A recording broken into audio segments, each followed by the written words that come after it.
Hello watch fans. We know the Swiss, we know the German, and we of course know the Japanese. But the French, they bring much more than great wine and cheese and taste of fashion to the party. They also bring great entry-level luxury dive watches.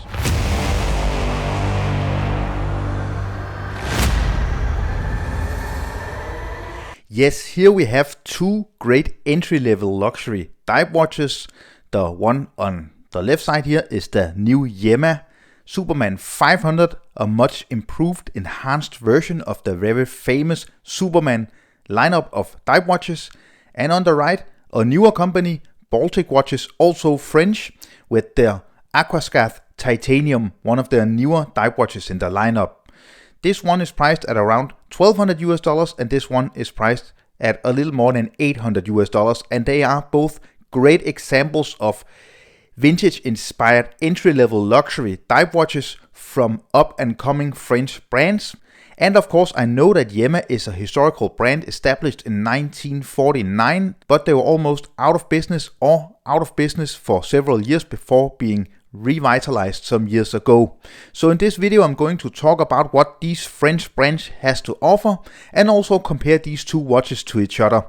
This one is my own personal watch. I did buy it. It is one of the limited, as you see here, first run of 200 of the new Yema Superman 500 with 500 meters of water resistance and the in-house Yema 2000 automatic no-date movement.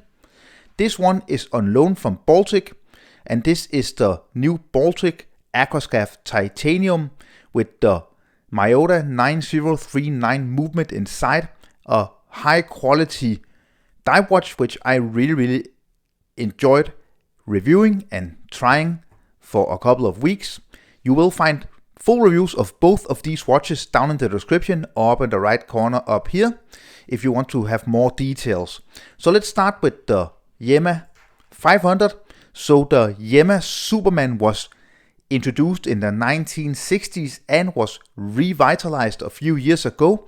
This is the newest iteration and this is a big step up from Yema because they have really enhanced the quality, the overall fit and the finish, and also the movement and the water resistance of these watches has been much improved. One of the things that they did to enhance it is that actually when you unscrew the crown,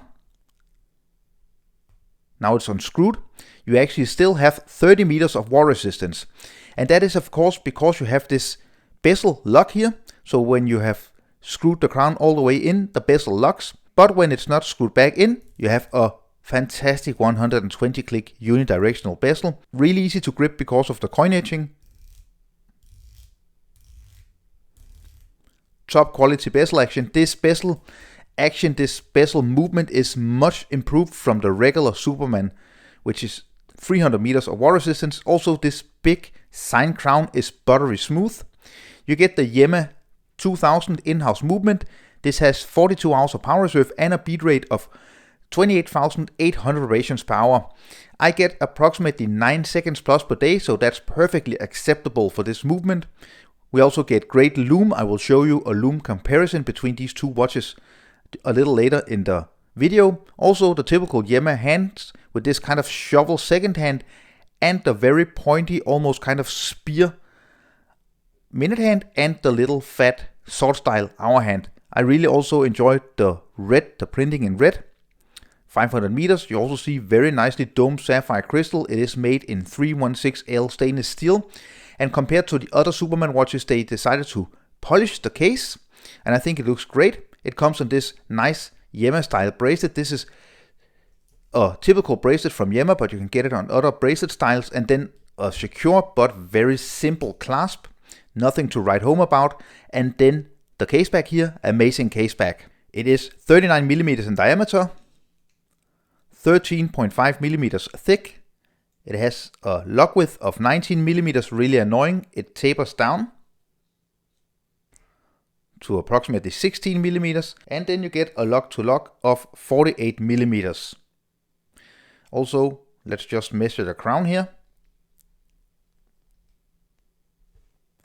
6.2 millimeter crown.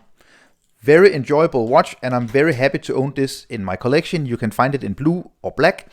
This is the mysterious blue, so you have to get it in strong studio lights or strong natural lights to actually get the blue. All the other time it actually looks black. So getting on to the Baltic, very interesting watch. This is powered by the Citizen Myota 9039, so not as exciting as a in-house made French movement, but this is very accurate. I get +1 seconds per day, so that's absolutely amazing. It is also a height beat movement, just like the Yema movement, 28,800 brachians power and 42 hours of power reserve. Very nice ceramic bezel inlay. It's aluminium on the Yema here, 120 clicks and amazing bezel action. It feels a little more tinny, and that's maybe because this watch is made in titanium. It only weighs 60 grams, but nevertheless no play. Very easy to grip because you see that it overhangs the bezel here, and very nice coin etching. You can also sense, so top bezel action. You see this is the blue version. You can also get a black version. This is a true no date movement, so no ghost position. Very simple writing, just like the Yema on the dial, and also these printed hour markings filled with Lume, just like on the Yema. So they are very comparable, these two blue French dive watches. Very simple handset, which I like because they're kind of enlarged for this dive watch.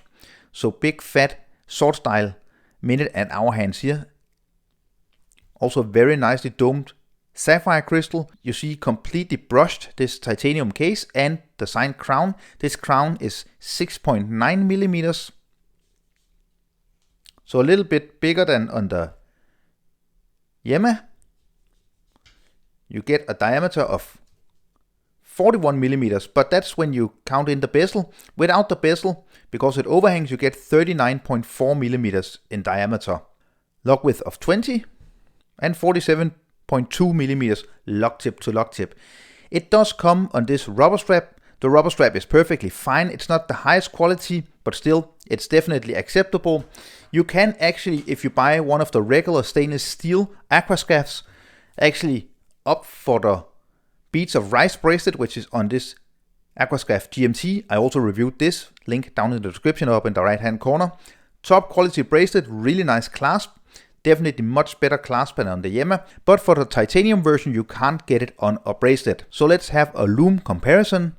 On the left side we have the Yema, and on the right side we have the Baltic. I think it's a tie, maybe a little bit of a plus for the Baltic, but just very little. I think they do a really great job, both of these watches. The Yema made in stainless steel comes in at 127 grams. And as I said before, the Baltic made in titanium is only 60 grams, so it wears very lightly on the wrist. So here, the Yema is on my 17.5 centimeter wrist circumference. It wears really nicely. I really enjoy this bracelet. It feels very comfortable, but I am looking forward to getting the parachute strap. You see this very subtle blue. A watch that I definitely enjoy. I have owned 3 other Yemas before this one, but this is the keeper. The 3 other ones I sold, they were not bad watches, but they just didn't kind of catch me like this one does, and I actually wear this at the moment as one of my most worn watches actually. You also see with the vintage inspiration that we get drilled lock holes, so very happy about this watch. I can definitely recommend this watch. It is of course approximately $300 or $400 more expensive than the Baltic. That is of course because you get 500 meters of water resistance. You don't get that with the Baltic. You also get an in-house movement, so that is of course more expensive to produce. And the Baltic Aquascaphe Titanium 41mm watch on my 17.5 centimeter wrist circumference, you can see that the blue color on this Baltic watch is much more naturally blue, much stronger blue. So if you really enjoy blue watches and you want the blue to stand out in every lighting situations, then the Baltic is the one to go for. Very comfortable because it's so light. My gripe is definitely the rubber strap here. It's not bad, but still it could be better quality, and I'm really annoyed by the keeper here. It's kind of hard to move up and down.